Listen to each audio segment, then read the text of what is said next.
আচ্ছা, এটা ইথারের একটি গুরুত্বপূর্ণ কোশ্চেন, যেখানে সাইক্লিক ইথার আছে। দেখো, অক্সিজেনটা একটা চেইনের সঙ্গে আটকানো আছে, আর এখানে দেওয়া আছে এইচবিআর। এইচবিআর এইচআই সবাই বিক্রিয়া করতে পারে ইথারের সঙ্গে, এটা সাইক্লিক ইথার আছে। তো আমরা যদি রিঅ্যাকশনটা করি, ভালো করে দেখবে সবাই।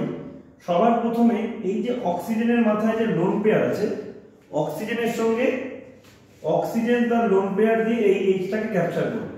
তো দেখতে কেমন হবে জিনিসটা? এখানে ও থাকবে, এখানে এইচ, আর অক্সিজেনের সঙ্গে যেহেতু এইচ লাগছে, অক্সিজেনের মাঝে একটা লোন পেয়ার থাকবে, এখানে একটা প্লাস পড়বে। কি পড়বে? এখানে একটা প্লাস পড়বে। ওকে, আর এই জায়গাটা কে ছিল? CH3 তো ছিলই। তাহলে মিডিয়ামে এইচ যখন গেল, মিডিয়ামে পড়ে থাকবে কে? Br minus. এইচ অক্সিজেন নিয়ে নিল, তাহলে Br মাইনাস পড়ে আছে। এবার এখানে একটা অপশন আছে, এই যে যেটা তৈরি হলো সেটা হচ্ছে অ্যালকক্সিনিয়াম আয়ন।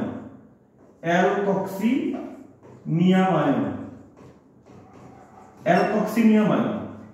এবার এই অ্যালকক্সিনিয়াম আয়নটা দেখবে যে কার্বোক্যাটায়ন তৈরি করলে স্টেবল হয় কিনা।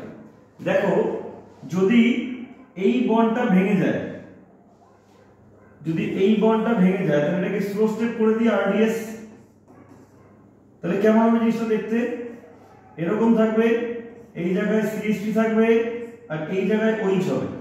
দেখো, এই কার্বনের সঙ্গে বন্ডটা ভেঙে গেছে, তাহলে এখানে প্লাস পড়বে।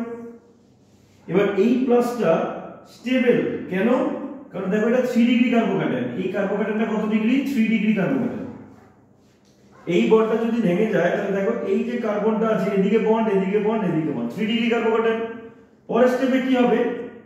Br মাইনাসটা এই কার্বোক্যাটায়ন এসে অ্যাটাক করবে। তো প্রোডাক্ট কি পাবো আমরা? প্রোডাক্ট পাবো, এখানে থাকবে OH, এখানে Br, আর এখানে CH3।